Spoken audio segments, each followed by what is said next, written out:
By the way, আমি আয়নাঘরও দেখে এসেছি। তাজুল জানে এটা, তাজুলকে বলেছি আমি, আয়নাঘরের সব আমার দেখা।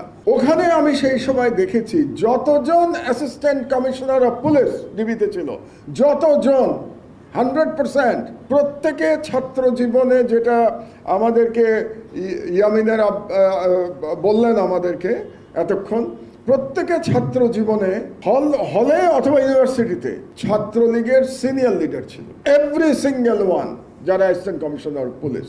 তাহলে 15 বছরে তাদের এইভাবেই চাকরি দেওয়া হয়েছে। এখন পুলিশে কতটা সংস্কার হয়েছে আমি জানি না। এই সরকারের বড় ব্যর্থতার মধ্যে একটা ব্যর্থতা আমি মনে করি, 1 বছরে আপনারা নতুন পুলিশ নিয়োগ দিতে পারলেন না, তাহলে কি করলেন 1 বছর? একটা শর্ট ট্রেনিং করে, কেন আমি নিজেও সরকারে এক সময় ছিলাম, 5 বছর ছিলাম সরকারে, ওনাদের তো এখনো 1 বছর পূর্ণ হয়নি, আমি 5 বছর ছিলাম। আমি বুঝতে পারি না যে 1 বছরের মধ্যে শর্ট ট্রেনিং করে সারদাতে কেন 1000 পুলিশ অফিসার নতুন নিয়োগ দেওয়া গেল না। এটা এর কোনো ব্যাখ্যা, কি ব্যুরোক্রেটিক জটিলতা এখানে আমার জানা নাই। সদিচ্ছা থাকলে কেন পরের দিনই করা হলো না, কেন 7 দিনের মধ্যে করা হলো না এটা?